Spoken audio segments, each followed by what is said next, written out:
Bom demais podemos estar aqui, né? Para louvar o nome do Senhor, para poder passar por esse momento de adoração tão lindo. Eu sei que Deus está presente neste lugar. Amém? Nós louvamos esse último louvor, a Ele a glória, que a Ele seja dado glória, honra para todos sempre. Eu quero nessa noite compartilhar com vocês uma palavra. Essa música me fez lembrar muito a palavra que a gente vai ministrar hoje. E eu quero que você abra a sua Bíblia aí, livro de Salmos, de número 46. Eu sei que Deus tem algo para falar no nosso coração nessa noite. Eu quero que você esteja aí com o teu coração aberto, livre, para poder receber esta palavra. Salmo de número 46, a partir do versículo 1. Assim diz a palavra: Deus é o nosso refúgio e a nossa fortaleza, auxílio sempre presente nas adversidades. Por isso não temeremos, ainda que a terra trema e os montes afundem no coração dos mares, ainda que as águas rujam e se agitem, e os montes sejam sacudidos pela fúria. Há um rio cujas correntes alegram a cidade de Deus, o lugar santo onde habita o Altíssimo. Deus está no meio dela, não será abalada. Deus vem em seu auxílio desde o romper da manhã. Nações se agitam, reinos se abalam, ele ergue a voz e a terra se derrete. O Senhor dos exércitos está conosco. O Deus de Jacó é a nossa torre segura. Venham, vejam as obras do Senhor, os seus feitos estarrecedores na terra. Ele dá fim às guerras até os confins da terra. Quebra o arco e despedaça a lança. Destrói escudos com fogo. Parem de lutar e saibam que eu sou Deus. Serei exaltado entre as nações, serei exaltado na terra. O Senhor dos exércitos está conosco. O Deus de Jacó é a nossa torre segura. Amém? Que palavra linda, que palavra que conforta o nosso coração, que palavra que nos leva a uma outra dimensão. Eu quero que você feche seus olhos mais uma vez aí no seu lugar. Vamos nos apresentar diante do Senhor. Deus, muito obrigado por essa noite. Muito obrigado pelo privilégio de podermos estar aqui. Muito obrigado porque o Senhor é o nosso refúgio e a nossa fortaleza. Muito obrigado porque o Senhor é aquele que está presente em todo o tempo. Eu quero te pedir nessa noite, Espírito Santo, que o Senhor venha blindar as nossas mentes, os nossos corações. Quero te pedir nessa noite, Espírito Santo, que o Senhor, aquele que penetra até a alma, até a divisão da alma e espírito, juntas e medulas. O Senhor que discerne as intenções dos pensamentos do coração. Que o Senhor venha nessa noite falar conosco de uma forma muito pessoal, muito profunda. Que o Senhor venha nos convencer nessa noite da sua palavra, da sua verdade, da sua soberania. Eu sei que o Senhor continua soberano. Que o nosso coração e a nossa mente nessa noite alcance esse entendimento, para que possamos descansar em meio ao caos. Para que possamos descansar na tua presença. Eu louvo por esta igreja, eu louvo pelos teus filhos que aqui nessa noite estão. Eu sei que eles já receberam a porção do céu. E agora eles estão preparados para ouvir a tua palavra e ser ministrados pelo Senhor. E eu sei que esta palavra vai encontrar morada nessa noite no coração dos meus irmãos. Que assim seja, Senhor. Que o Senhor nos direcione e nos guie pelo centro da sua vontade, boa, perfeita e agradável, em nome de Jesus. Amém. Glória a Deus. Quando nós lemos essa palavra, parece que o salmista está aqui num momento de muita alegria, de muito confiança em Deus. Mas quando nós olhamos para o como essa palavra foi escrita, como os coraitas escreveram este salmo, a gente vai ver que a cidade estava cercada por um exército. Os assírios tinham invadido Jerusalém, e Jerusalém estava totalmente cercada, os exércitos inimigos estavam ali por perto e havia uma iminência de um ataque brutal para aquela cidade. Aquela cidade estava prestes a ser aniquilada, porque o exército assírio, eles eram muito furiosos e estavam ali disposto a invadir e acabar com aquela cidade. Já vinha fazendo uma campanha de guerra muito grande, já tinha vencido todos os inimigos, e Jerusalém era o último obstáculo na frente daquele rei. E ele queria vencer aquela guerra. E a palavra de Deus, para nós entendermos o contexto, está lá no livro de 2 Reis 19 e no livro do profeta Isaías, no capítulo 37. E eu gostaria de ler apenas um trecho do que esta palavra representa para nós lá em Isaías, no capítulo de número 37, a partir do versículo 1. Isaías 37, a partir do versículo 1, vai dizer o seguinte: olha bem o que a palavra de Deus diz. Ao ouvir o relato, o rei Ezequias rasgou as suas vestes, vestiu-se de pano de saco e entrou no templo do Senhor. Ele enviou o administrador do palácio, Eliaquim, o secretário Sebna, e os sacerdotes principais, todos vestidos de pano de saco, ao profeta Isaías, filho de Amós. E estes lhe disseram: assim diz Ezequias, hoje é dia de angústia. Querido, olha bem o salmo que nós lemos e olha a realidade que aquele povo estava vivendo. Olha o salmo que nós lemos e o salmo começa dizendo que o Senhor é o nosso refúgio, que o Senhor é a nossa fortaleza. Mas a realidade daquele povo era, Ezequias, o rei, manda dizer: hoje é dia de angústia, é dia de repreensão e de humilhação. Estamos como quando os filhos estão prestes a nascer, mas não há força para dar à luz.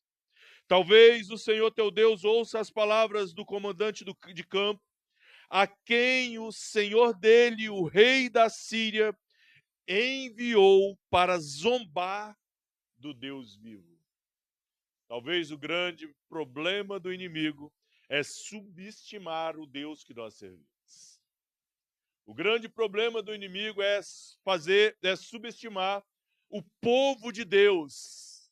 E quando nós olhamos para esse texto, a palavra continua dizendo: talvez o Senhor teu Deus ouça as palavras deles, que tem tentado e enviou alguém para zombar. Que o Senhor teu Deus o repreenda pelas palavras que ouviu. Portanto, suplica a Deus pelo remanescente que ainda sobrevive. Quando os oficiais do rei Ezequias chegaram a Isaías, e este lhes disse: digam ao Senhor que assim diz o Senhor dos Exércitos. Não tenha medo das palavras que você ouviu, das blasfêmias dos servos do rei da Síria, que o rei da Síria lançaram contra mim. Ou seja, povo estava vivendo um momento de pressão extrema. O caos estava instaurado na cidade, porque a cidade estava cercada e o inimigo estava à espreita. E nós sabemos que a cidade de Jerusalém ela é cercada por muros e o povo que estava dentro não podia sair e o povo que estava fora não podia entrar, porque o inimigo estava à espreita para acabar com aquela cidade. E é nesse contexto maravilhoso que nós estamos lendo de Isaías e de 2 Reis, capítulo 19, que os coraitas escrevem o Salmo 46. E como é impressionante quando nós lemos um salmo como esse, e parece que quando nós fazemos uma transição para os nossos dias, nós vivemos um tempo, querido, de grande pressão, de grande ansiedade, de grandes inseguranças, de excessos que nós vivemos nos nossos dias. Parece que nós estamos sempre correndo atrás de alguma coisa, sempre correndo atrás de uma sobrevivência. Parece que nós estamos sempre olhando para algo que nós não conseguimos tocar e não conseguimos conquistar, mas insistimos em correr atrás. E quando nós olhamos para o Salmo 46, encontramos aqui não apenas uma palavra de consolo, uma palavra de vida, mas encontramos aqui uma ordem divina de confronto à nossa autossuficiência. E é isso que muitas vezes nós não queremos ser confrontados, na nossa autossuficiência. Porque os problemas vêm, o inimigo nos cerca, as coisas começam a acontecer e nós queremos vencer com as nossas próprias forças. Nós queremos vencer com os nossos próprios argumentos.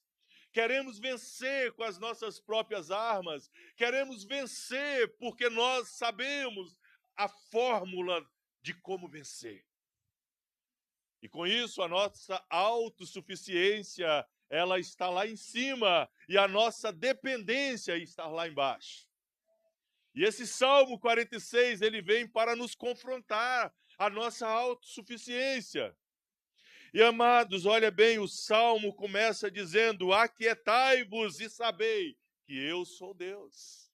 Primeiro ponto que você e eu precisamos compreender de uma forma muito clara, muito séria nessa noite é: o nosso coração precisa se aquietar diante do grande Deus.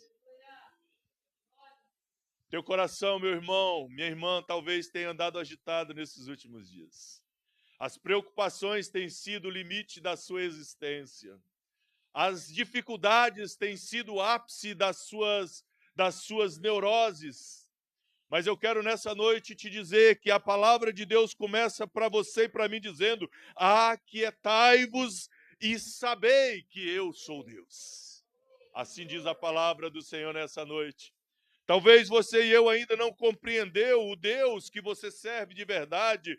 Talvez o descanso verdadeiro só é possível quando nós conhecemos o Deus que governa não apenas a nossa vida, mas governa todas as coisas.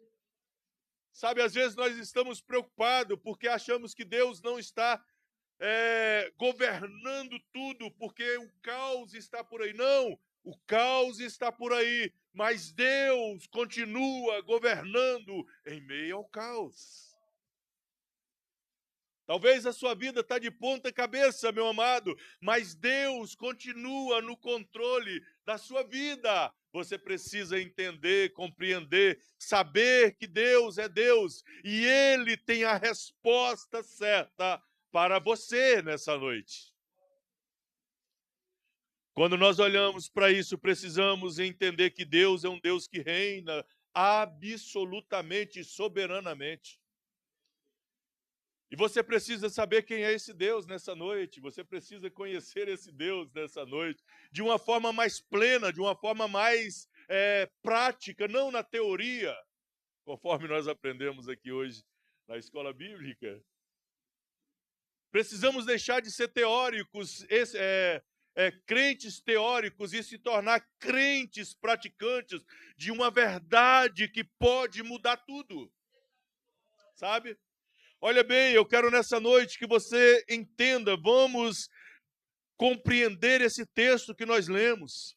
Antes de ordenar que o homem se aquiete, antes de Deus ordenar que você e eu fique quieto, Deus revela quem Ele é. E nós queremos nessa noite mostrar um pouco desse Deus para você. O primeiro ponto que eu quero mostrar para você é que Deus é justo.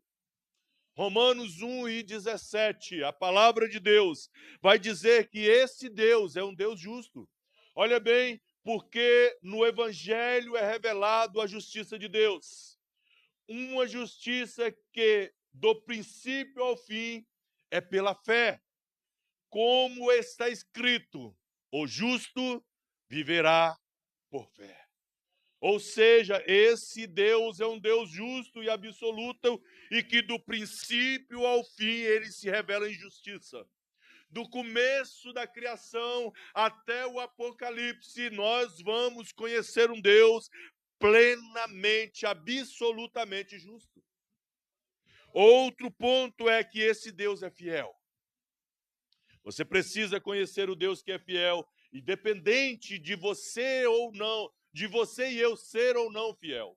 Lá em 2 Timóteo, capítulo 2 e versículo 13, ele vai se apresentar como aquele que é fiel. Olha bem o que a palavra diz: se somos infiéis, ele permanece fiel, pois não pode negar a si mesmo. Ou seja, esse Deus, ele é fiel na sua inteireza. Ele é fiel na sua totalidade. Dentro dele não há espaço para infidelidade, mesmo que você e eu somos infiéis. Você precisa conhecer esse Deus fiel que não muda com você, meu irmão. Você precisa conhecer esse Deus fiel que não se move pela sua fidelidade, mas se move pela sua justiça absoluta.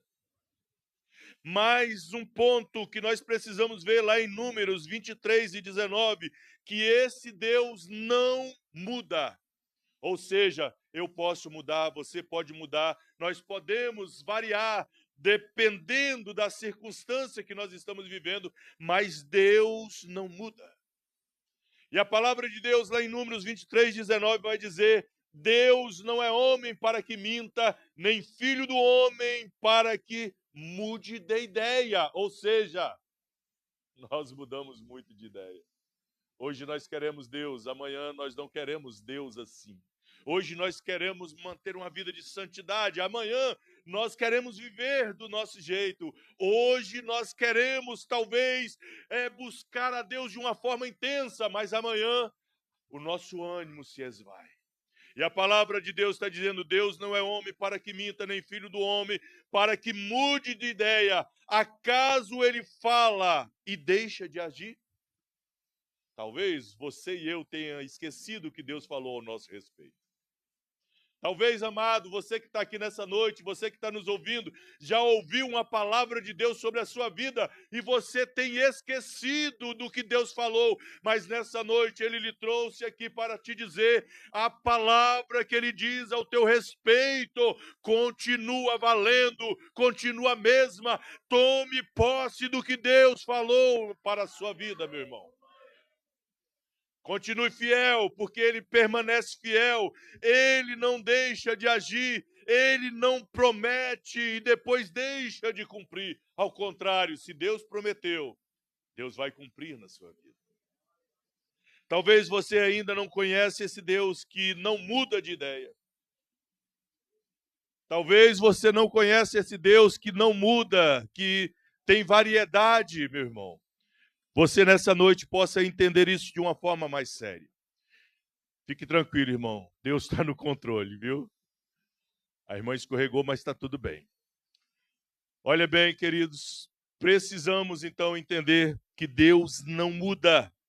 Outra coisa que nós precisamos ter muito em mente é que Deus é um Deus que nos conhece absolutamente. Em Hebreus capítulo 4, versículo 12, vai dizer que ele conhece as intenções do nosso coração. Talvez seja isso que nós temos tanto variado. O nosso coração, ele é enganoso. Não é verdade? O nosso coração hoje quer uma coisa, amanhã ele quer outra. O nosso coração hoje está bem, amanhã o nosso coração está mal. E nós vivemos, muitas das vezes, controlados pelo nosso coração, pelas nossas emoções.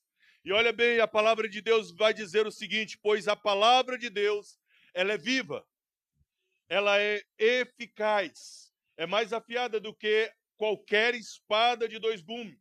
Ela penetra até a divisão da alma e do espírito, juntas e medula, e é apta para discernir e para julgar os pensamentos e as intenções do coração. Ou seja, se você é guiado pela palavra, essa palavra viva e eficaz controla a sua vida.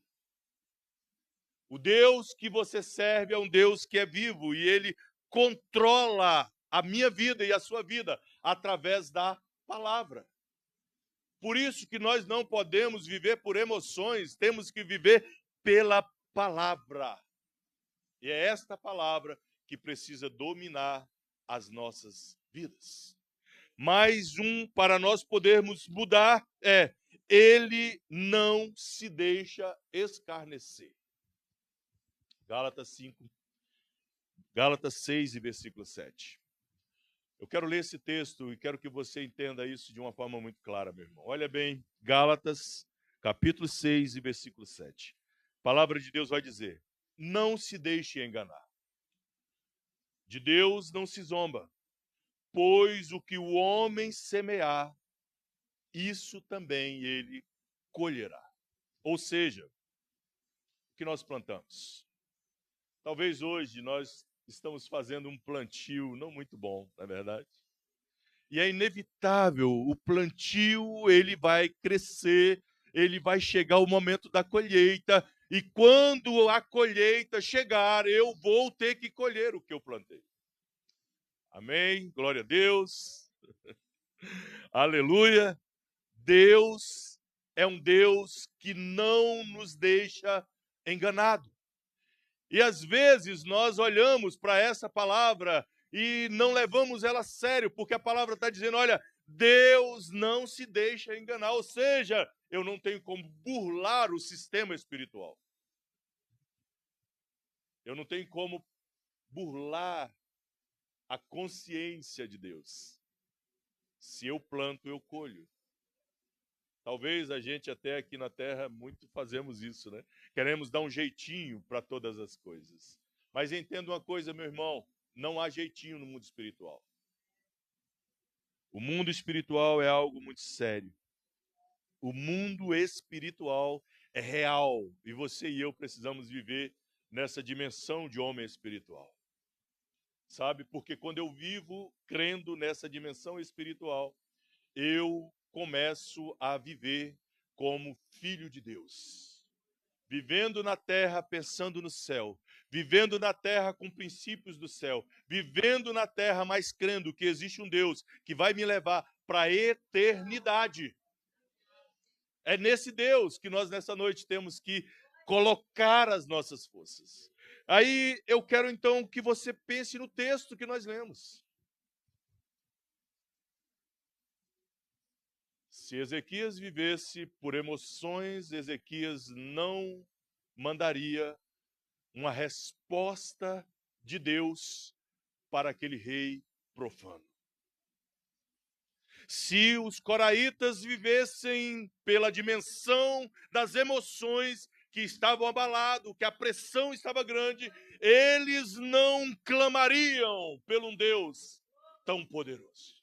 E eles começam dizendo: Deus é o nosso refúgio e fortaleza, Ele é o nosso socorro bem presente na hora da angústia. Ou seja, tudo está ruim, tudo está difícil, mas eu tenho refúgio, eu tenho fortaleza, eu tenho um socorro bem presente.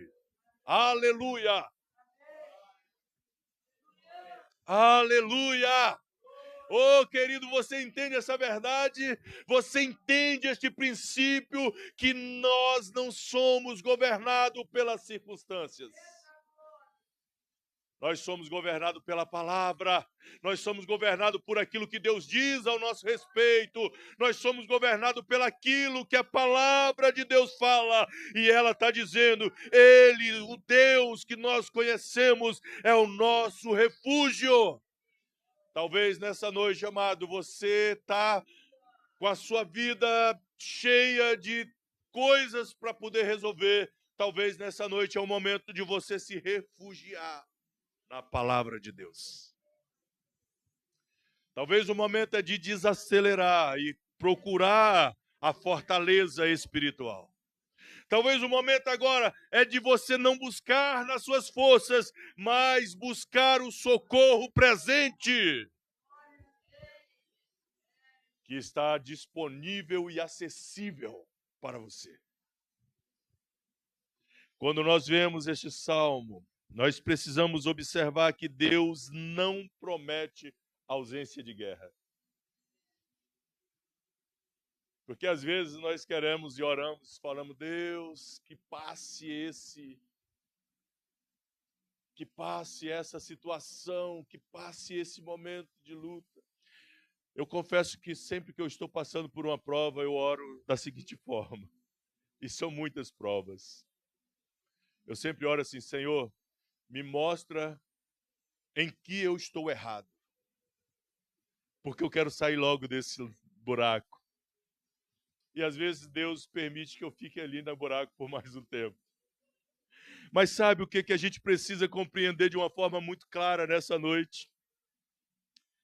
É que Deus não está prometendo para nós ausência de problema, ausência de guerra, ausência de aflições. O que Deus está prometendo para nós é presença. Oh, aleluia! O que Deus está prometendo para nós é o seguinte, ó, vai acontecer a guerra, mas eu estou lá com você. Vai acontecer aquele problema na sua vida, aquela doença, aquela enfermidade, vai acontecer aquela situação delicada, mas eu vou estar com você. Socorro bem presente na hora da angústia. Que Deus é esse que não nos livra da guerra, mas entra na guerra e nos faz vencedores em meio ao tumulto, em meio às pressões que nós sofremos. Quando eu olho para esse texto, querido, por isso que o salmista vai afirmar, ainda que a terra se transtorne, ou seja, ainda que a terra vire um caos total, a fé bíblica não é uma negação da realidade. E talvez nós pecamos com isso. Eu quero que você entenda isso muito sério nessa noite. A fé bíblica não é negação da realidade. O que você está vivendo de verdade. Os problemas que você está enfrentando são verdadeiros. As dores que você sente são verdadeiras. Os conflitos que você sofre são verdadeiros.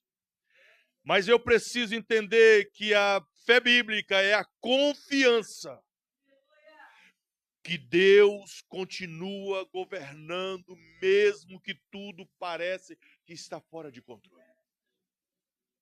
A fé bíblica, ela me dá a certeza de que mesmo que eu não veja a resposta, mesmo que eu não veja a solução, mesmo que eu não veja uma luz no fim do túnel, Deus continua governando a minha vida e as circunstâncias.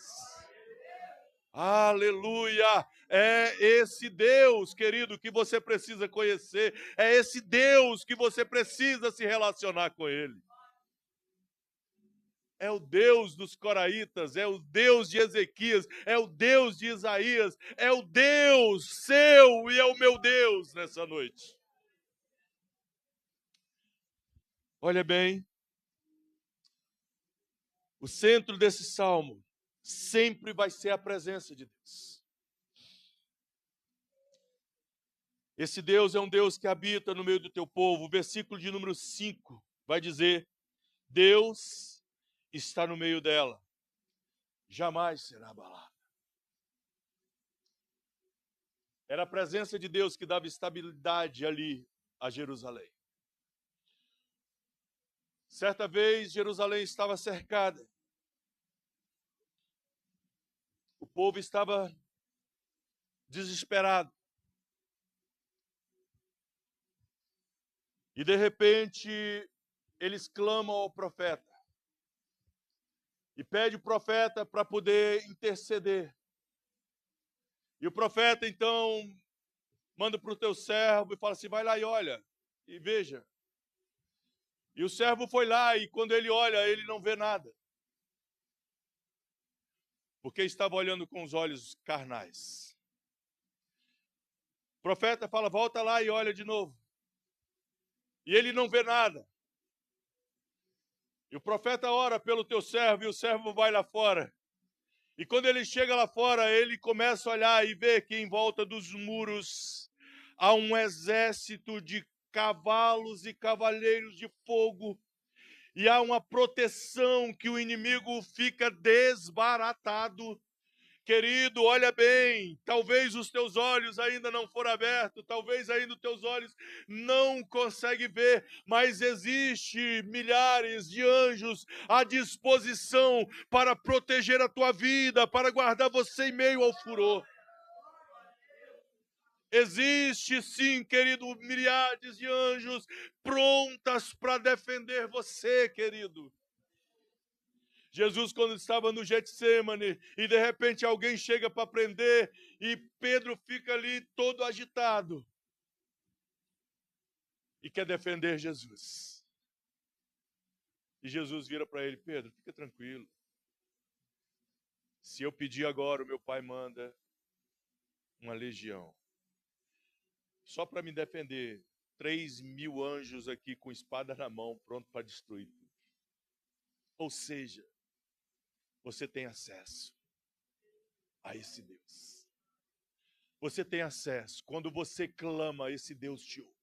Quando você clama, esse Deus manda recurso. Quando você clama, esse Deus manda livramento. Quando você clama, esse Deus entra na batalha para poder te livrar, meu irmão.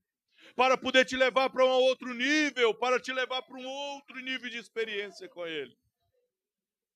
O salmista aqui, ele vai além, ele está dizendo, Deus está no meio dela, jamais será abalada. Ou seja, a segurança de Jerusalém não estava nos muros, a segurança de Jerusalém estava no Senhor Jesus. Estava no Deus de Israel que protegia aquela cidade.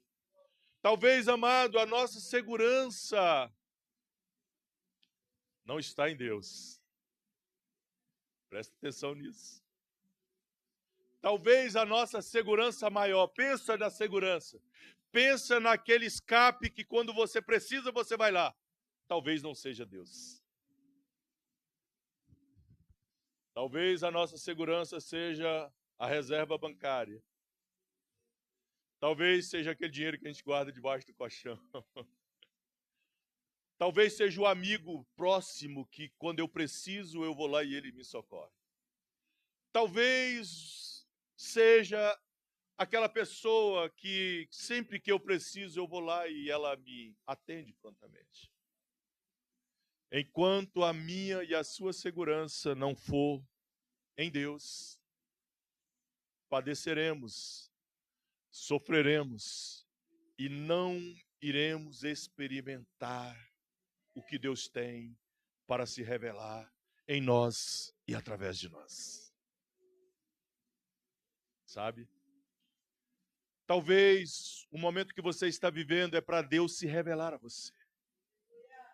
Talvez o momento que você está passando é um momento que Deus está querendo, falando para você, ei, fala comigo. Ei, clama por mim. Clama e eu responderei. Clama e eu trarei resposta. Clama e eu trarei solução. Ei, amado, clama pela pessoa certa. Confie na pessoa certa nessa noite. E eu te apresentei esse Deus fiel, justo, maravilhoso, que não muda de ideia. Sabe? Quando nós olhamos para essas verdades alcançam seu cumprimento pleno lá em Jesus. Deus não apenas ajuda seu povo, ele vem habitar no meio do povo. A palavra de Deus vai dizer que ele habita no meio do povo, e Isaías vai profetizar. Isaías 7:14 vai dizer que ele é o Deus Emanuel. Ou seja, é o Deus conosco. Isaías 7,14 vai dizer que ele é o Deus conosco. Por isso, o Senhor mesmo dará a vocês um sinal. Eis que uma virgem ficará grávida, dará à luz um filho e o chamará de Emanuel. Ou seja, Deus no meio de vocês. Deus que habitará no meio de vocês. E olha bem ainda o que Isaías, capítulo 9, versículo 6 vai dizer. Ainda fazendo referência a esse maravilhoso Deus. Porque um menino vos nasceu, um filho nos foi dado, e o governo está sobre os seus ombros. Ele será chamado maravilhoso, conselheiro, Deus poderoso, Pai eterno e príncipe da paz. Ou seja, o Deus encarnado no meio dos homens. O Deus que não apenas olhou para você e te viu, mas o Deus que te amou de uma forma tão intensa, conforme diz João 3,16, que ele se materializou. João vai dizer, porque Deus amou o mundo de uma maneira tão grande que ele entregou o seu filho. Ou seja, Deus te amou de uma forma tão intensa que ele se materializou, se tornou homem e habitou entre nós. E se isso não fosse suficiente, se habitar entre os homens não for suficiente, ele decide deixar alguém para substituir e morar dentro de você. Querido, pensa nisso. Ele não apenas habitou entre nós, não foi suficiente habitar entre nós, e agora ele quer habitar dentro de nós. Palavra de Deus ainda lá em 1 Coríntios capítulo 3 e versículo 16. Vai nos mostrar esta revelação de Deus. Olha bem, 1 Coríntios 3 e 16 vai nos mostrar essa habitação de Deus. Vocês não sabem que são templo de Deus e que o Espírito de Deus habita em vocês. Ô amado, a revelação progressiva deste salmo nos leva a compreender que o Deus que protegia a cidade agora não apenas protege a cidade, mora dentro da cidade, não apenas mora dentro da cidade, mas habita dentro do seu coração. Paulo, não suficiente para poder nos fazer compreender essa verdade, no capítulo 6 e versículo 19 de 1 Coríntios, ele reafirma essa verdade. Capítulo 6 e 19, acaso não sabem que o corpo de vocês, ele vai além, querido. Não apenas o seu coração, não apenas a sua mente, mas ele fala assim, ó, você por completo, o seu corpo. O interesse de Deus, querido, não é apenas no seu coração, não é apenas no culto de domingo, é na inteireza, é na completude que ele te fez. Paulo vai dizer, vocês não sabem que o corpo de vocês é templo do Espírito Santo, que está em vocês, o qual receberam de Deus. Vocês não são de vocês mesmos. Olha que coisa maravilhosa. Um Deus que outrora te protegia, agora te toma por pertencimento. Um Deus que outrora te amou de uma forma tão intensa, agora quer você por completo. Amados, a nossa confiança, ela precisa estar em um lugar destinado. Talvez você ainda não entendeu isso de forma plena e a sua confiança tem sido abalada constantemente. Mas quando Deus está no centro, quando Deus é o centro, o nosso medo perde força. As nossas frustrações perdem força. As nossas aflições perdem força.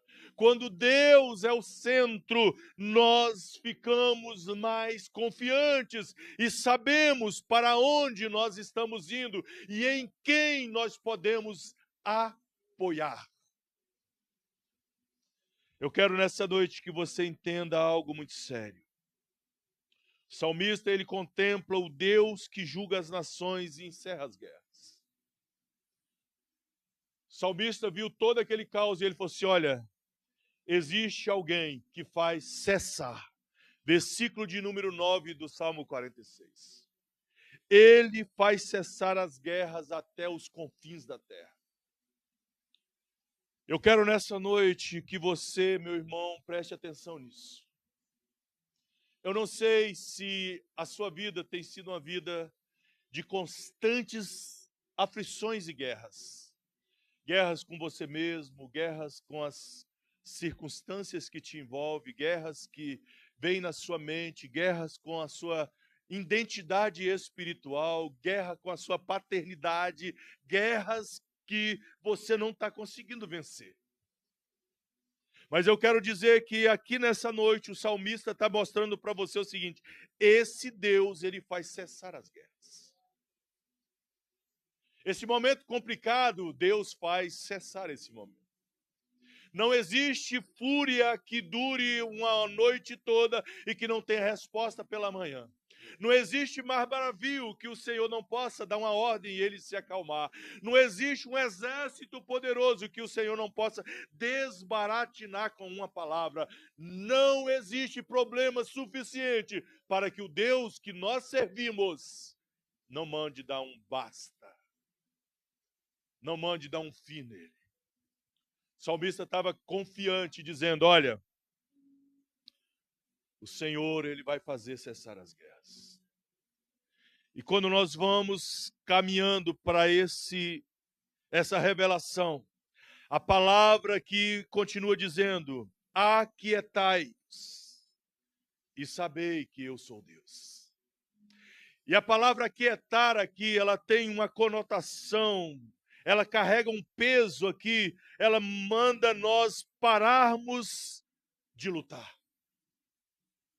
Aquietai-vos, pare de lutar. Abandone a resistência. Renda-se completamente. Quando o salmista está dizendo aqui, olha, aquietai-vos, ele está dizendo, olha, pare de lutar. Lembra quando Josafá estava cercado pelo inimigo? E de repente, a palavra de Deus para ele não foi lute, bote o exército em fileira, não.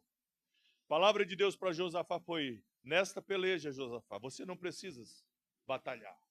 Apenas fique de pé. Ou seja, mantenha a posição que Deus te chamou para você viver. Mantenha a posição que Deus te chamou para ficar. Apenas Josafá esteja de pé e veja o grande livramento do Senhor. Ei, irmão, quero te dizer algo muito maravilhoso nessa noite para a sua vida. Nessa batalha espiritual, você apenas precisa se posicionar. Você precisa apenas estar em pé. E você vai ver que Deus vai mover os vales. Deus vai mover as situações. Deus vai mover aquilo que parece que não tem mais jeito.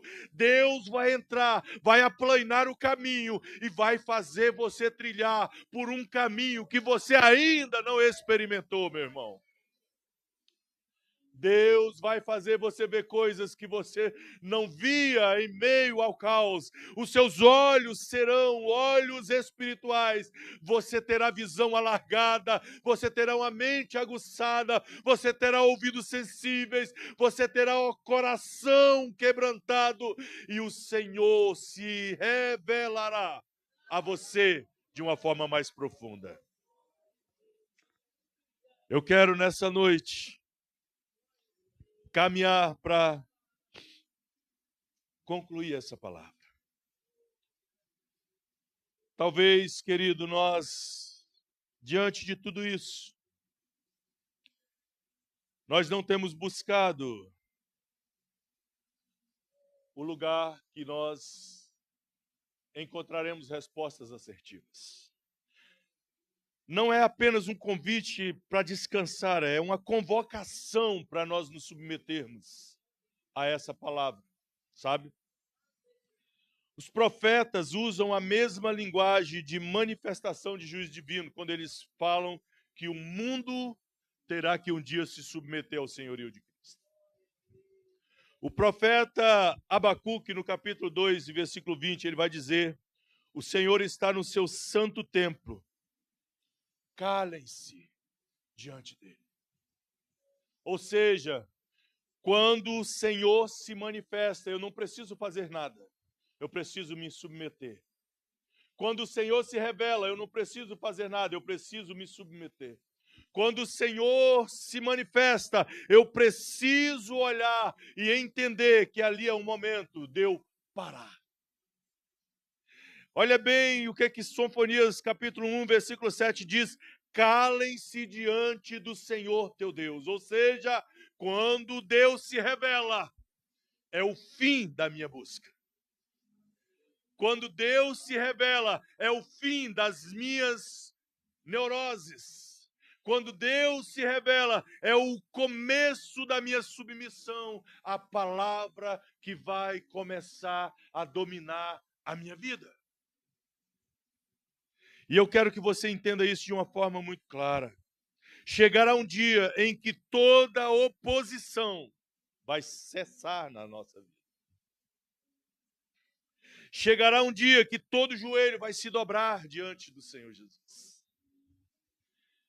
Toda língua confessará o Senhor. Filipenses capítulo 2, versículo 11. Toda língua confessará. Todo joelho se dobrará diante do Senhor. A palavra diz: e toda língua que confesse que Jesus Cristo é o Senhor, para a glória de Deus, o nosso Pai. E nessa noite, meu amado, Ele nos convida não a olhar para nós mesmos, mas olhar para Jesus. Eu não sei para onde você tem olhado, meu amado, mas quando nós olhamos para Deus, é inevitável. Quando olhamos para Deus, nós encontramos refúgio. Quando nós olhamos para Deus, nós encontramos respostas. Quando nós olhamos para Deus, o nosso medo cessa. Quando nós olhamos para Deus, as nossas loucuras encontram sanidade. Quando nós olhamos para Deus, nós podemos descansar. Eu quero convidar o Ministério de Louvor já para poder vir para cá. Já estou finalizando. Não quero me prolongar muito. Mas eu quero que você entenda algo muito claro nessa noite. O salmista vai finalizar dizendo: o Senhor dos Exércitos, no versículo 11, está conosco. O Deus de Jacó é o nosso refúgio. E eu quero que essa noite seja uma noite de você encontrar refúgio, sabe? De você encontrar paz para o seu coração. Que eu quero que essa noite seja uma noite onde você compreenda que você tem um Deus. E que esse Deus cuida dos detalhes na sua vida. Talvez você não compreenda, talvez os seus olhos ainda não conseguem ver, mas o Deus que você serve é um Deus que te vê por completo, por inteiro. E nessa noite Ele quer trazer refrigério à sua alma, refrigério ao seu coração. Nessa noite Ele quer mostrar para você o seguinte: olha, eu continuo no controle de tudo. Descansa, descansa, para de buscar, para de viver essas guerras. Agora não é momento de você lutar com as suas próprias forças, é momento de você parar, de você se calar diante dele. É momento de você render-se diante dele. Talvez o seu coração ainda não se rendeu a Cristo. Talvez a sua mente ainda não se rendeu ao senhorio de Cristo. Mas esta é a noite que o Senhor te chamou aqui para dizer para você: o tempo é agora. Essa é a noite que o Senhor te chamou aqui para falar assim: olha, não importa o tempo que você e eu se conhecem, mas é tempo de nós nos relacionarmos. Não é o quanto você conhece Deus, é o quanto você se relaciona com Deus. Eu não sei se você pensa nisso, querido, mas Deus quer se relacionar com você. Ele quer ser o seu refúgio, o seu socorro. Ele quer ser a sua proteção. E se você não tem entendido isso, essa é uma noite onde o Senhor te chamou. E eu quero orar com você. Eu quero que, se possível, você fique de pé. E nós vamos orar nessa noite, clamando por esse refrigério do céu, clamando por esse Deus que